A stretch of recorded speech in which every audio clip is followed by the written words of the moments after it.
दिखाते हैं कि अमेरिका ने ईरान में जमीनी हमले की तैयारियां शुरू तो कर दी, तो ईरान ने भी कड़ी चेतावनी और धमकी दे दी। जी हां, ईरान ने ये साफ क्लियर कह दिया है कि ईरानी सेना जमीन पर अमेरिकी सेना का इंतजार कर रही है ताकि उन्हें जलाकर राख कर सके। ईरानी सेना अमेरिकी सैनिकों को उनके कर्मों की सजा देने को तैयार है। क्या अब युद्ध और भीषण होने जा रहा है? देखिए।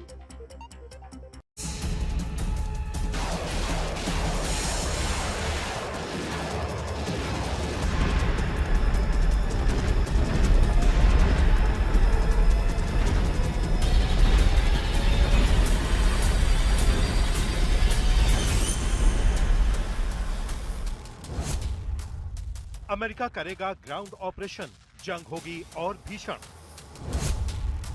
अमेरिका के 50,000 सैनिक बनाम ईरान के 10 लाख लड़ाके। अमेरिका जमीनी हमला करेगा, ईरान बोला आग बरसेगी। अमेरिका को ईरान की खुली धमकी, हम इंतजार कर रहे हैं। जैसे ही डेडलाइन होगी खत्म तो शुरू होगी सबसे बड़ी जंग।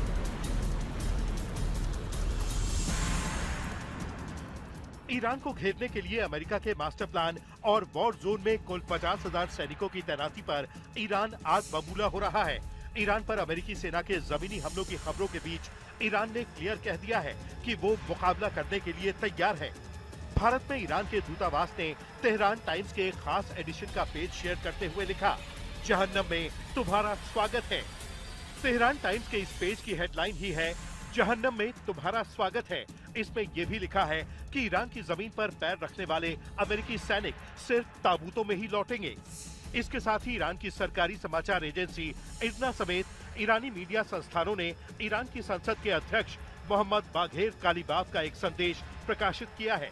युद्ध शुरू होने के 30 दिन पूरे होने के मौके पर दिए इस संदेश में कालीबाफ कहते हैं कि दुश्मन सार्वजनिक तौर पर बातचीत के संकेत देता है, जबकि पर्दे के पीछे जमीनी हमले की साजिश रच रहा है।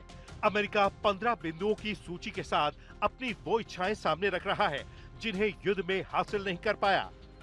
कालीबाफ ने यह भी कहा कि ईरानी सेनाएं अमेरिकी सैनिकों के जमीन पर उतरने का इंतजार कर रही हैं, ताकि उन पर आग बरसाई जा सके। अंग्रेजी अखबार वॉशिंगटन पोस्ट के मुताबिक पेंटागन ईरान में कई हफ्तों तक जमीनी कार्रवाई करने की तैयारी कर रहा है।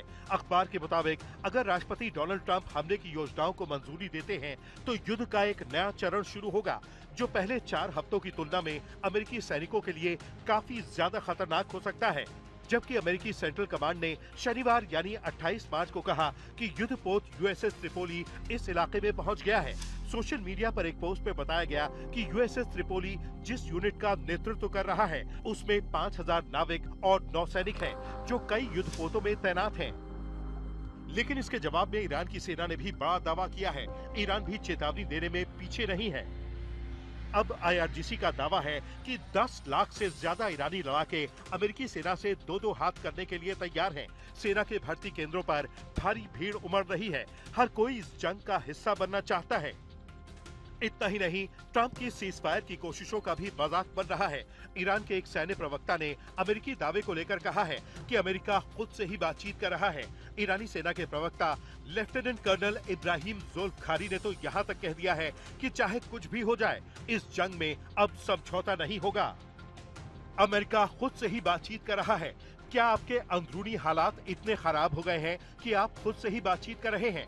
हम जैसे लोग आप जैसे लोगों के साथ कभी समझौता नहीं करेंगे, न कभी किया है, न आगे करेंगे। आप जिस ताकत की बात करते थे वो अब नाकामी में बदल गई है। आप खुद को दुनिया की महाशक्ति कहते हैं, लेकिन अगर वो ताकत आपके पास होती तो आप अब तक इस हालत से बाहर निकल चुके होते। अपनी हार को समझौते का नाम मत दीजिए। आपके खोखले वादों का दौर अब खत्म हो चुका है। बड़ी बात यह है कि डोनाल्ड ट्रंप 3 तरह की बातें कर रहे हैं। एक तरफ तो अमेरिका की तरफ से ईरान में जमीनी हमले की बातें चल रही हैं। दूसरा, ट्रंप कह रहे हैं कि ईरान के साथ अच्छी बातचीत चल रही है, लेकिन साथ में वो बड़ी बड़ी धमकियां भी दे रहे हैं। तीसरा, ट्रंप ने ईरान के सुप्रीम लीडर मुश्तबा खामेनेई को लेकर बड़ा बयान दिया है। पहले तो ट्रंप ने कहा था कि मुश्तबा सुप्रीम लीडर ही नहीं है, और अब ट्रंप ने कहा है कि हमें खामेनेई के बेटे की तरफ से कोई खबर नहीं मिली है, हमें नहीं पता कि वो जिंदा भी है या नहीं। लेकिन ट्रंप के दावे का जवाब मुश्तबा खामेनेई ने अपने नए संदेश में दिया है। एक लिखित संदेश में अमेरिका और इजराइल के खिलाफ युद्ध में उनके समर्थन के लिए इराक के लोगों का शुक्रिया अदा किया गया है। ये जानकारी ईरानी मीडिया ने दी है। बताया गया है कि मुश्तबा ने यह संदेश इराक की एक शिया party Islamic supreme council of Iraq और बगदाद में ईरानी राजदूत के बीच हुई एक बैठक के बाद जारी किया है। ये संदेश किस माध्यम से भेजा गया, इस बारे में कोई और जानकारी नहीं दी गई। आयतुल्लाह अली खामेनेई की मौत के बाद नया सुप्रीम लीडर बनने के बाद से मुश्तबा खामेनेई को अब तक सार्वजनिक रूप से किसी ने नहीं देखा है। उन्होंने अब तक सिर्फ कुछ लिखित बयान ही जारी किए हैं। उनके व्यक्तिगत रूप से सामने न आने के कारण उनकी हालत और ठिकाने को लेकर अटकलें लगाई जा रही हैं। हालांकि सरकारी टेलीविजन और कुछ ईरानी अधिकारियों ने संकेत दिया है कि वो हवाई हमलों में लगी चोटों से उबर रहे हैं। आज तक ब्यूरो।